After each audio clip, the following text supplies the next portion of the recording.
Everyone, welcome to Nisha knowledge act. The new India association company limited की तरफ से 170 प्रशासनिक अधिकारियों के लिए जर्नलिस्ट और स्पेशलिस्ट ग्रेड ए के लिए कुछ वैकेंसीज आई हैं। कौन कौन कैंडिडेट्स यहाँ पे फॉर्म फिल कर सकते हैं, क्या क्या क्वालिफिकेशन और एलिजिबिलिटी रहेगी, वो हम डिटेल नोटिफिकेशन से देखेंगे। जिस किसी को भी ये फॉर्म फिल करना है वो इस वीडियो को एंड तक जरूर देखेगा ताकि आपके सारे डाउट्स क्लियर हो सके, सारे करेक्ट डॉक्यूमेंट्स लगा के आप ये फॉर्म फिल कर सके। ऐसी और भी वीडियोस के लिए चैनल को लाइक शेयर सब्सक्राइब जरूर कीजिएगा। लगातार वीडियोस को देखने के लिए बेल आइकन को जरूर प्रेस कीजिए ताकि आगे आने वाली सभी जॉब्स की नोटिफिकेशंस आपको मिल पाए। चैनल पे गवर्नमेंट जॉब के नाम से प्लेलिस्ट अवेलेबल है, आप वो भी चेकआउट कर सकते हैं, फॉर्म फिल कर सकते हैं। सोशल साइंस और साइंस के चैप्टर्स एनसीईआरटी बुक से अपलोड कर दिए गए, प्लेलिस्ट अवेलेबल है, उसे भी जाके आप देख सकते हैं ताकि आपकी तैयारी में मदद हो सके। स्टार्ट करते हैं अपने इस वीडियो को। 170 टोटल पोस्ट है, इसमें कैटेगरी वाइज सेग्रीगेट कर रखी है, बांटी हुई है। लेखा के लिए कुल पोस्ट 50 है और जर्नलिस्ट के लिए 120 पोस्ट यहाँ पर मेंशन है। सारी कैटेगरीज के लोग यहाँ पे फॉर्म फिल कर सकते हैं। पीडब्ल्यूडी ओबीसी के जितने भी कैंडिडेट्स क्रीमी लेयर में आते हैं उनको रिजर्वेशन नहीं मिलेगा, वो जनरल कैटेगरी से ही यहाँ पे फॉर्म फिल करेंगे। जितने भी कैटेगरीज को जो रिजर्वेशन होता है SC ST OBC non creamy layer EWS और डिसेबल लोगों के लिए जो भी रिजर्वेशन होते हैं उनके लिए उनको स्पेसिफिक अपने सर्टिफिकेट्स देने होंगे। ऑनलाइन आपको ये फॉर्म फिल करना होगा जिसमें वेबसाइट होगी www.newindia.co.in। ईडब्ल्यूडी के जितने भी कैंडिडेट्स हैं उनकी जितनी वैकेंसीज है वो अस्थायी है, जो कि किसी मुकदमे के नतीजे के अधीन है। तो जब भी कोई फैसला आ जाएगा उसके बाद यहाँ पे सत्यापन किया जाएगा। आपको किसी एक ही सब्जेक्ट के लिए फॉर्म फिल करना होगा। अगर आपने एक से ज्यादा विषयों के लिए यहाँ पे फॉर्म फिल किया है तो आपको डिस्क्वालीफाई कर दिया जाएगा। ऑनलाइन फॉर्म फिल करने की डेट 10 तारीख से 29 सितंबर 2024 तक आप ये फॉर्म फिल कर सकते हैं। फर्स्ट जो आपका पेपर होगा वो ऑनलाइन मोड में होगा, जिसकी डेट मेंशन है 13 अक्टूबर 2024 को ये एग्जाम होगा, लेकिन डेट ये कोई फिक्स नहीं है, अनिश्चित है, ये चेंज हो सकती है बाद में। जो सेकंड स्टेज का एग्जाम होगा वो भी ऑनलाइन होगा, लेकिन वस्तुनिष्ठ और वर्णनात्मक होगा, इसकी भी डेट अनिश्चित है। 17 नवंबर 2024 को ये डेट यहाँ पे मेंशन है, बाद में ये चेंज भी हो सकती है, जैसे ये चेंज होगी आपको बता दिया जाएगा। और अभी के लिए यही डेट यहाँ पे मेंशन है। पहली पोस्टिंग आपकी 5 साल की होगी। स्पेशलिस्ट धाराओं के तहत जितने भी सिलेक्टेड कैंडिडेट्स होंगे उनको कंपनी 10 साल तक भी रोक सकती है। और अगर आपको आपकी सेवा का जो टाइम पीरियड है, आपकी जॉब का जो टाइम पीरियड बढ़वाना है तो आपको उक्त परीक्षाएं जो भी होती हैं वो आपको पास करनी होगी। अगर उसमें आप फेल हो जाते हैं तो आपको जो टाइम पीरियड अपनी जॉब का बढ़वाना है वो नहीं बढ़ेगा। जितने आपकी टाइम लिमिट होगी जॉब की उस टाइम पे आपको बर्खास्त कर दिया जाएगा। सेलेक्ट होने के बाद 4 साल का यहाँ पे आपसे बॉन्ड साइन कराया जाएगा और अगर उस बॉन्ड पीरियड के अंदर आप रिजाइन करना चाहते हैं तो 1 साल के बराबर की सैलरी की अमाउंट आपको पे करनी होगी।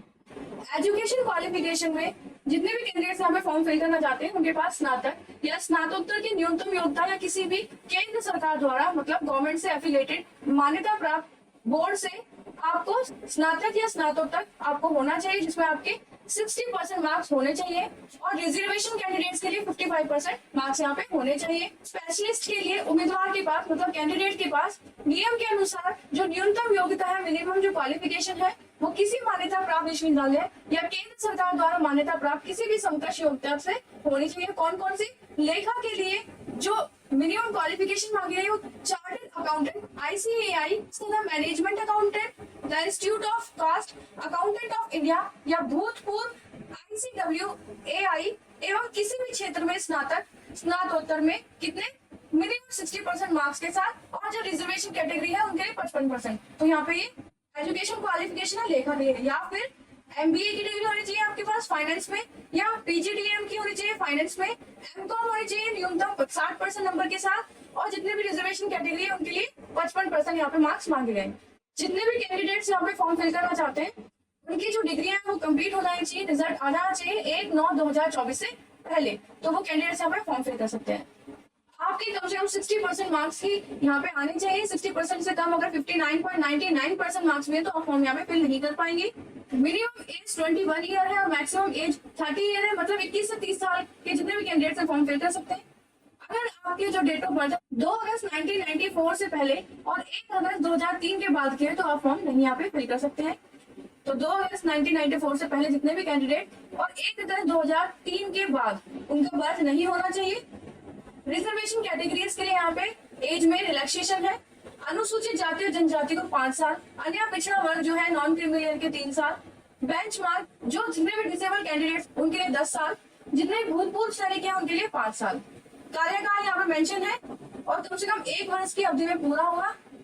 जितने भी सैनिक सेवा में उनको 5 साल की यहाँ पे उनकी जॉब पीरियड होना चाहिए।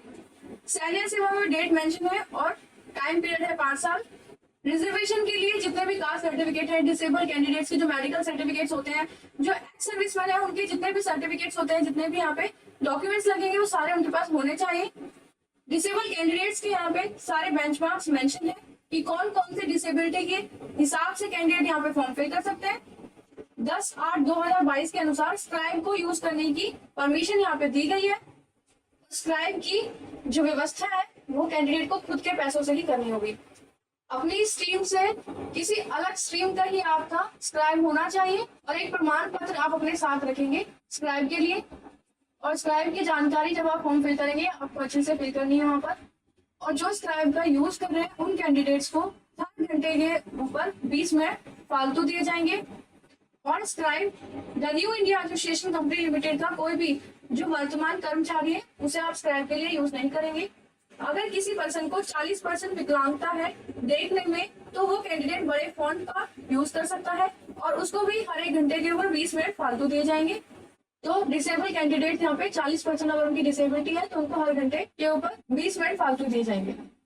जितने भी ईडब्ल्यूएस के कैंडिडेट्स हैं उनके लिए जो भी बेंचमार्क्स होते हैं, जो भी उनका सर्टिफिकेट होता है वो उनको लगाना है। स्टेज 1 का जो एग्जाम है वो 100 मार्क्स का होगा, जिसमें इंग्लिश लैंग्वेज से 30 क्वेश्चन आएंगे, तार्किक ज्ञान परीक्षा 35 नंबर के क्वेश्चन आएंगे, मात्रात्मक योग्यता से जो क्वेश्चन आएंगे वो 35 होंगे, 35 नंबर के क्वेश्चन आएंगे। 20-20 मिनट तीनों के लिए यहाँ पे दिए जाएंगे। टोटल 100 नंबर का ये पेपर होगा और कम से कम 15% ज्यादा लोगों को, वैकेंसी जितनी आई है उससे 15% ज्यादा लोगों को स्टेज में सिलेक्ट किया जाएगा। सेकंड स्टेज में जितने भी कैंडिडेट पहुंच जाएंगे उनका पेपर 200 मार्क्स का होगा और आंसर आपको कंप्यूटर में टाइप करके देना होगा। और जैसे एग्जाम कंप्लीट होगा आपका जो एग्जाम है वो वस्तुनिष्ठ कर दिया जाएगा। 2.5 घंटे का ये सेकंड एग्जाम होगा, जिसमें तार्क ज्ञान परीक्षा में 50 नंबर के क्वेश्चन आएंगे, 40 मिनट दिए जाएंगे। ये दोनों ही लैंग्वेज में होगा, मतलब इंग्लिश और हिंदी लैंग्वेज में, दोनों ही लैंग्वेज में आपके क्वेश्चन आएंगे। जो इंग्लिश लैंग्वेज का एग्जाम है सिर्फ वही आपका इंग्लिश में होगा, वो क्वेश्चन आपको हिंदी में नहीं दिखाई देंगे। 50 नंबर के क्वेश्चन आएंगे, 40 मिनट का पेपर होगा। सामान्य ज्ञान परीक्षा में से 50 मार्क्स क्वेश्चन आएंगे, 40 मिनट का हो। ये भी मात्रात्मक योग्यता से क्वेश्चन आएंगे 50 नंबर के, 40 मिनट का ये आपको टाइम है और टोटल 200 नंबर का ये क्वेश्चन पेपर होगा। स्पेशलिस्ट के लिए जो स्टेज 2 का एग्जाम है उसमें तार्क ज्ञान परीक्षा में से 40 नंबर के क्वेश्चन पूछे जाएंगे, इंग्लिश भाषा में से क्वेश्चन पूछे जाएंगे, सामान्य ज्ञान परीक्षा में से मात्रात्मक योग्यता में से क्वेश्चन पूछे जाएंगे। 40-40 नंबर के सारे क्वेश्चन हैं और इंग्लिश लैंग्वेज का जो पेपर है वो सिर्फ इंग्लिश लैंग्वेज में आएगा। बाकी सारे क्वेश्चन आपको बाइलिंगुअल मिलेंगे, दोनों लैंग्वेज मिलेंगे, हिंदी में भी और इंग्लिश में भी। स्टेज 1 में भी जो आपको इंग्लिश लैंग्वेज मिलेंगे, बाकी सारे क्वेश्चन आपको हिंदी और इंग्लिश दोनों में मिलेंगे। स्पेशलिस्ट स्ट्रीम में जितने भी कैंडिडेट्स फॉर्म फिल करेंगे उनको तकनीकी और व्यवसायिक ज्ञान का आकलन किया जाएगा। 40 नंबर क्वेश्चन आएंगे, 35 मिनट मिलेंगे, टोटल 200 नंबर का ये पेपर है। वर्णनात्मक परीक्षा जो होगी उसमें 30 मार्क्स की होगी, 30 मिनट मिलेंगे और इंग्लिश लैंग्वेज में आएगा। पत्र लेखन करना होगा 10 नंबर का, निबंध आपको आएगा 20 नंबर का। तो ये सिर्फ इंग्लिश लैंग्वेज में होगी, ऑनलाइन मोड में ही पेपर होगा। ये वर्णात्मक परीक्षा सिर्फ उन्हीं कैंडिडेट्स के चेक किए जाएंगे, मतलब जो वर्णात्मक वाले जितनी भी आंसर शीट होगी वो उन्हीं कैंडिडेट्स की चेक की जाएगी जो स्टेज 2 के एग्जाम पास करके आए। कंपनी की तरफ से एक स्पेसिफिक क्राइटेरिया सेट हो जाएगा मार्क्स का, उसके हिसाब से आपके कम से कम उतने नंबर होने चाहिए, उससे ज्यादा नंबर जिसके भी होंगे वो भी यहाँ पे सेलेक्ट हो जाएगा। वर्णात्मक परीक्षा के लिए जो 30 नंबर के क्वेश्चन है उसमें से कम 15 नंबर आपके आने चाहिए और SC, ST और PWD के जो कैंडिडेट्स होंगे 30 में से 13.5 कम से कम नंबर उनके आने चाहिए। उससे कम नंबर जितने भी कैंडिडेट्स के होंगे वो फेल हो जाएंगे एग्जाम में। वर्णात्मक परीक्षा में आपके जितने भी मार्क्स आएंगे वो आपका जो लास्ट वाली स्टेज है जिसमें आपका साक्षात्कार मतलब इंटरव्यू होगा, उसमें ये मार्क्स कैलकुलेट नहीं होंगे। शॉर्ट लिस्टिंग के लिए आपके ये मार्क्स कैलकुलेट नहीं होंगे। 1/4 मार्क्स की यहाँ पे नेगेटिव मार्किंग है। थर्ड स्टेज में इंटरव्यू होगा और जो ऑनलाइन परीक्षा हुई, ऑनलाइन एग्जाम जो हुआ है और जो साक्षात्कार इंटरव्यू जो हुआ है उसका आपके जो मार्क्स लिए जाएंगे वो 75:25 लिया जाएगा। फिर आपके पास इंटरव्यू के लिए लेटर आएगा जिसमें आपकी डेट और किस जगह आपका इंटरव्यू होगा वो सब चीजें बता दी जाएंगी। वेबसाइट से आप डाउनलोड कर लेंगे अपना साक्षात्कार इंटरव्यू का लेटर। उसके बाद डॉक्यूमेंट्स वेरिफिकेशन भी होगा, पहचान का सत्यापन किया जाएगा, जिसमें आपको आपके सारे डॉक्यूमेंट्स ले जाने होंगे। बायोमेट्रिक डाटा कैप्चर किया जाएगा आपका और सत्यापन किया जाएगा फिर, जिसमें आपके फिंगर्स के फिंगरप्रिंट लिए जाएंगे, हाथ आपके सूखे होने चाहिए, अंगूठे का आपके थंब का फिंगरप्रिंट लिया जाएगा, आपके थंब का थंबप्रिंट लिया जाएगा, आपके फिंगर्स पे स्टैंप नहीं होनी चाहिए, कोई भी मेहंदी नहीं होनी चाहिए, कोई भी रंग वगैरह नहीं लगा होना चाहिए। ये सारे डॉक्यूमेंट्स आपको आपके पास होने चाहिए, जिसमें आपका डेट ऑफ बर्थ सर्टिफिकेट, जितने भी कास्ट सर्टिफिकेट्स हैं वो, जितने भी डिसेबल कैंडिडेट्स के सर्टिफिकेट्स हैं वो, एक्स सर्विसमैन के जो भी कैंडिडेट्स हैं वो, आपके बोर्ड और यूनिवर्सिटीज की मार्कशीट और आपको प्रिंट आउट वैध साक्षरता का ऑनलाइन आवेदन फॉर्म किया था वो आपके पास होना चाहिए। आपके आधार कार्ड, जितने भी आईडीज हैं वो भी होनी चाहिए। फॉर्म की जो फीस होगी वो पीडब्ल्यूडी के और जितने भी रिजर्वेशन कैटेगरी के लोग हैं उनके लिए 100 रुपए है, बाकी सबके लिए 850 इस फॉर्म की फी होगी। अपने सेंटर्स को आप अच्छे से अपनी प्रेफरेंस के हिसाब से फिल करेंगे ताकि आपको प्रेफरेंस वो सही से मिल पाए और जल्दी मिल पाए, तो जल्दी ही आप फॉर्म फिल कीजिएगा। ऑनलाइन करेंगे www.newindia.co.in वेबसाइट पे। फीस भी आपको ऑनलाइन ही फिल करनी होगी। सेंटर से सारे यहाँ पे मेंशन है, सारी लिस्ट मेंशन है, तो आप अपनी प्रेफरेंस के हिसाब से यहाँ पे अपना सेंटर चूज करेंगे। सारे डॉक्यूमेंट्स आपको ऑनलाइन ही लगाने होंगे। तो ये वीडियो यही खत्म होती है। नेक्स्ट वीडियो में नेक्स्ट जॉब के साथ फिर से मिलेंगे। तब तक के लिए चैनल को लाइक शेयर सब्सक्राइब जरूर कीजिएगा। चैनल के बेल आइकन को जरूर प्रेस कीजिए ताकि आगे आने वाली वीडियोस की नोटिफिकेशन